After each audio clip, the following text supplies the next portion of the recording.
suspected to be pregnant. Not only those inside the hemicycle, even those in the Overflowing Gardens, and Cameroonians, wherever they are waiting very keenly to what will come out, will be unveiled from President Paul Biya's notes.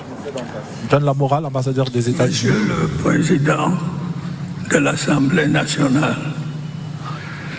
Monsieur le Vice-président du Sénat, Monsieur le Président du Conseil constitutionnel, Monsieur le Premier Président de la Cour suprême, Mesdames et Messieurs les députés, Mesdames, Messieurs, chers compatriotes, je voudrais avant toute chose remercier Monsieur le Président de l'Assemblée nationale pour ses mots aimables de bienvenue et ses encouragements. Je vous sais gré, Mesdames et Messieurs les parlementaires, de l'accueil chaleureux que vous avez bien voulu me réserver en cette occasion solennelle dans ce magnifique hémicycle. Je tiens à exprimer ma très profonde gratitude au peuple camerounais qui, une fois de plus, a décidé de m'honorer de sa confiance. Celle-ci m'a toujours été et me sera encore assurément d'un précieux soutien au cours de ce nouveau mandat.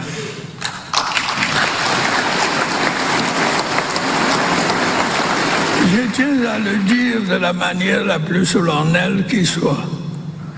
Je ne ménagerai aucun effort pour continuer à être digne de cette confiance. Quelles que soient les circonstances, quelles que soient les difficultés, les obstacles ou les défis. Tel est le sens du serment que je viens de prêter devant le peuple camerounais que vous représentez. Camerounaises, Camerounais, mes chers compatriotes, au moment de prendre mes fonctions, je mesure pleinement la gravité de la situation que traverse notre pays. Et je mesure le nombre et l'acuité des défis auxquels nous sommes confrontés. Et je mesure la profondeur des frustrations, l'ampleur des attentes. Je mesure l'importance des responsabilités qui vont être celles du président de la République. Je voudrais en cette occasion solennelle renouveler devant vous un engagement que j'ai déjà pris par le passé dans les mêmes circonstances. Celui de rester fidèle aux idéaux qui m'ont guidé depuis mon accession à la magistrature suprême. Celui de me consacrer entièrement à la mission sacrée que Dieu Tout-Puissant et le peuple camerounais souverain ont bien voulu me confier, celle de vrai sans relâche à l'avènement d'un Cameroun uni, stable et prospère.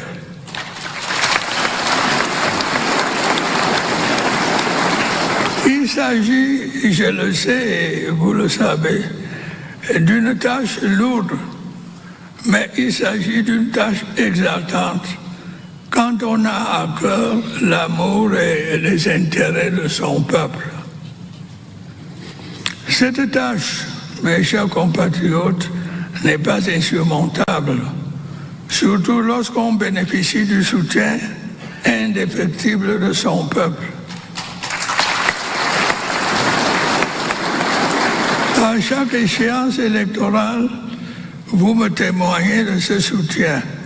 Vous l'avez fait une fois de plus, de manière claire et incontestable, lors du scrutin du 12 octobre dernier.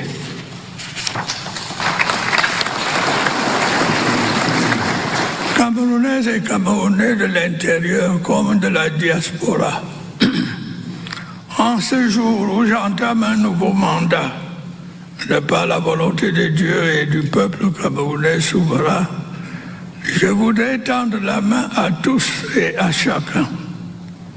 Nous devons ensemble jeter les bases d'un avenir encore plus prometteur pour notre cher et beau pays, notamment pour notre jeunesse.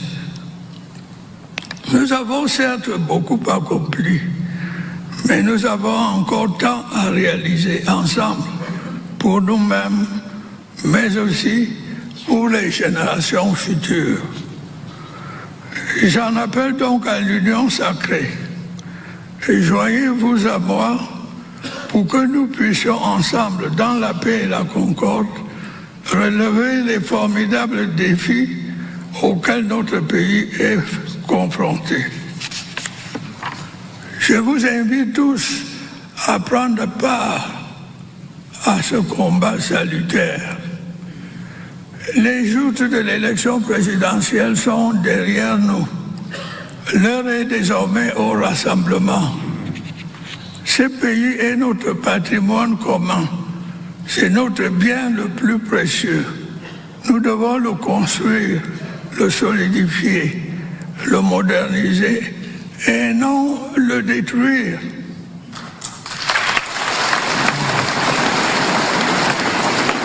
Assez de ces discours de haine qui inondent l'espace public et tout particulièrement les réseaux sociaux. Camerounaises, Camerounais, mes chers compatriotes, le projet de société dont je suis porteur vous a été exposé et expliqué de long en large pendant la campagne électorale qui vient de s'achever. À cette occasion, comme lors des consultations stratégiques qui se sont déroulées au palais de Yaoundé, mes équipes et moi-même avons également veillé à écouter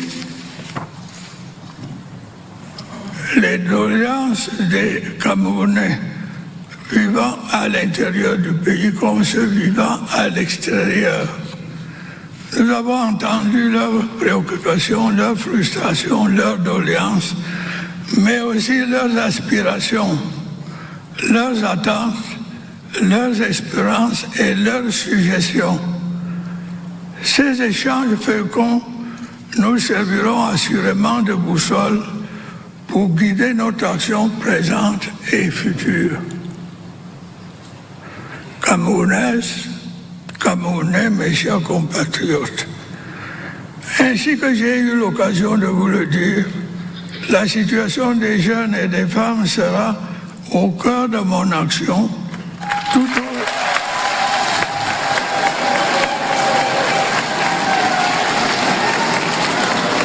au long de ce septennat. L'un des principaux objectifs que je me suis fixé à cet égard est de promouvoir une meilleure responsabilisation et une meilleure protection des jeunes et des femmes.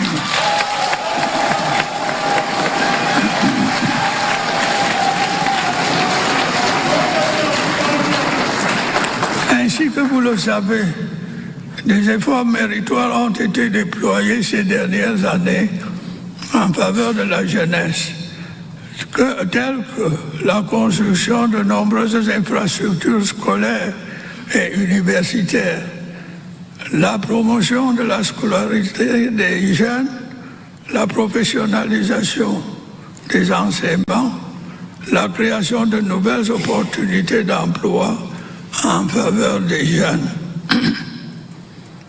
Nous allons intensifier ces efforts en veillant à ce que les jeunes et les femmes bénéficient d'une protection accrue dans les milieux scolaires et professionnels, mais aussi en dehors de ceux-ci, pour pouvoir s'épanouir pleinement.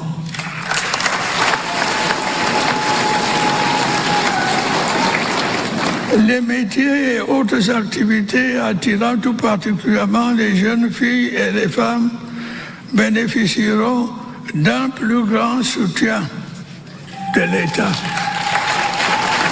notamment au plan financier. Sur un autre plan, ayant été saisi à cet égard par les jeunes qui en étaient fort préoccupés, je viens d'ordonner la reprise des études doctorales dans les universités. Au cours de cette année académique, j'ai également décidé de la relance des concours d'entrée dans les écoles normales supérieures.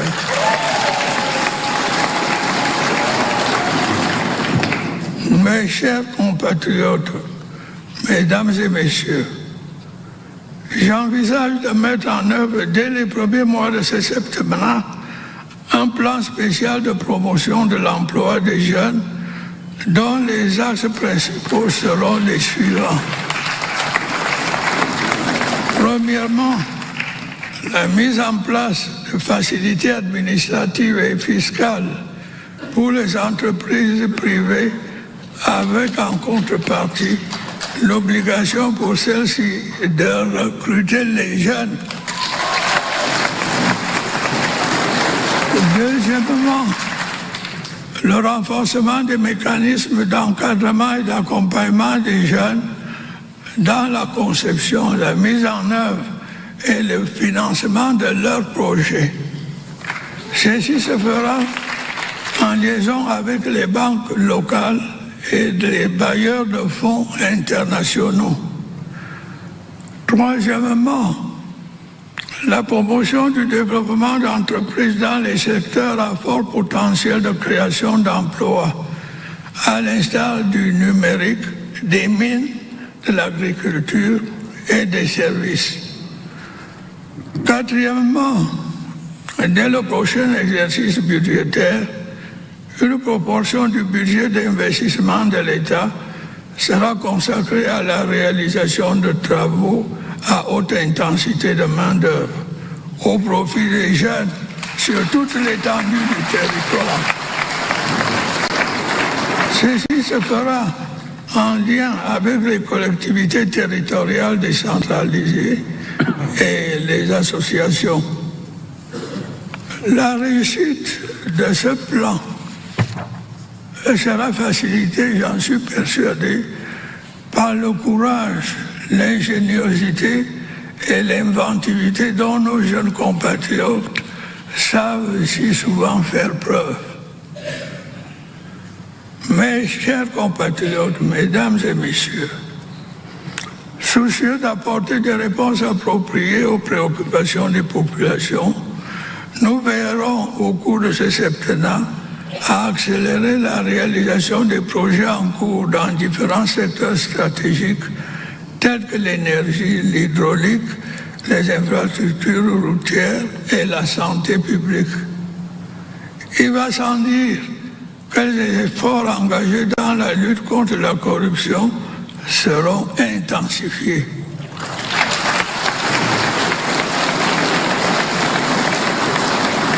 Nous devrons également soumettre au Parlement certaines réformes permettant un fonctionnement plus efficient de l'État.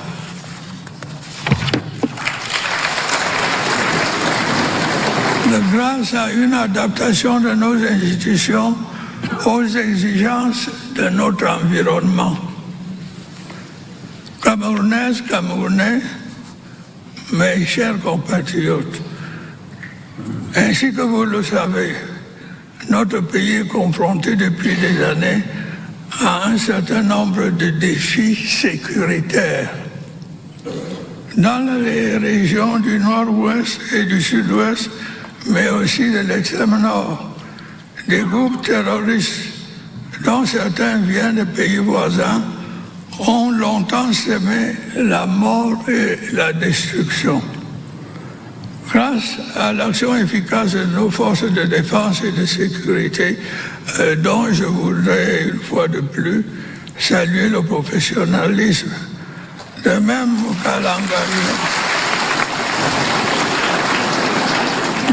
qu'à l'engagement courageux de nos vaillantes populations, la situation générale s'est nettement améliorée. Les efforts de reconstruction menés par le gouvernement avec le soutien de nos partenaires internationaux consolident peu à peu un retour progressif à la normale.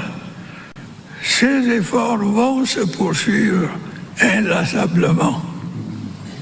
Et j'invite à cet égard les chefs traditionnels, les élites et les forces vives des régions affectées à s'engager plus avant dans la sensibilisation des membres des groupes armés afin qu'ils saisissent la main tendue du gouvernement et déposent les armes. Ce dialogue communautaire pourrait être mené en collaboration avec les autorités administratives et favoriser le retour de ces jeunes en déshérence vers leurs communautés respectives après leur nécessaire passage au sein du programme DDR. Je voudrais une fois de plus mettre en garde ceux des membres de ces groupes armés qui persisteront à poursuivre leurs activités criminelles contre les conséquences dramatiques de leur obstination. Je remercie les pays amis qui ont commencé à traquer et à traduire en justice les commanditaires de ces actes criminels qui se terrent sur leur territoire. J'encourage ceux de nos partenaires qui ne l'ont pas encore fait à leur emboîter le pas et agir contre ces terroristes. Ces terroristes qui incitent impunément à la violence contre nos innocentes populations à partir de leur pays. Le terrorisme est un fléau international qui doit être combattu vigoureusement partout où il montre son visage hideux. Camerounais, mes chers compatriotes, l'élection présidentielle qui vient de s'achever porte témoignage de la grande maturité du peuple camerounais et de son attachement viscéral à la démocratie. Pendant le temps de la campagne électorale, voire avant l'ouverture de celle-ci, les Camerounaises et les Camerounais ont librement débattu. Ils ont souvent avec passion, mais toujours de manière pacifique et responsable, confronté leurs idées, leurs programmes et leurs ambitions. Le scrutin lui-même, entièrement financé par le budget de l'État, a été organisé et s'est déroulé de manière satisfaisante de l'avis même des observateurs internationaux. Je voudrais à cet égard féliciter chaleureusement l'organe en charge des élections.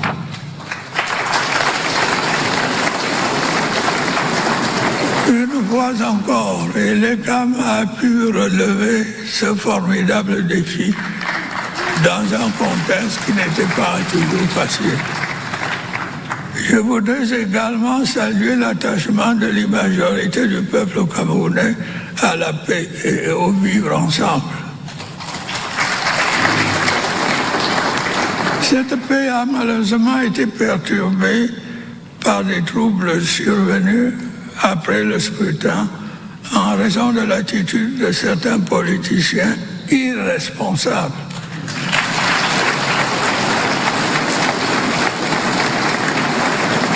Dans diverses localités, des scènes de pillage et de vandalisme d'une violence inouïe ont été observées. Il en a résulté des incendies, des destructions de biens publics et privés, des attaques contre les forces de l'ordre et des pertes en vie humaine. La situation a pu être maîtrisée grâce au courage, à l'abnégation et au professionnalisme des forces de défense et de sécurité qu'il me plaît de féliciter chaleureusement.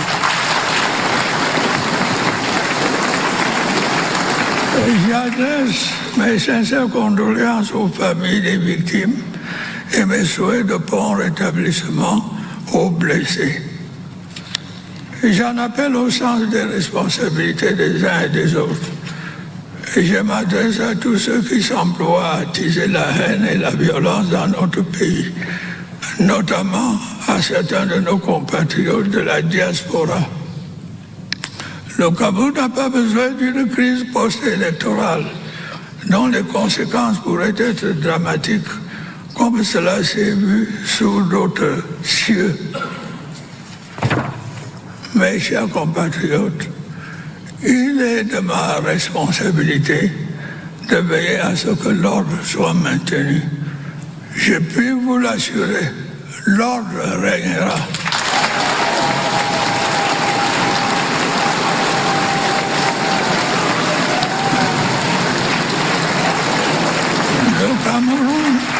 Le Cameroun continuera d'avancer. Vive la République, vive le Cameroun.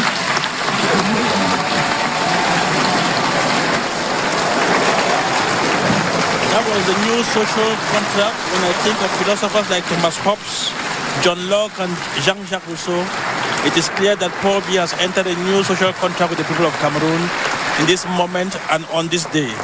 The terms of this contract must be respected. This social contract is closest to that of Jean-Jacques Rousseau, where individuals submit to the collective will for freedom and equality. The sovereign of the people and the government is an agent of the sovereign.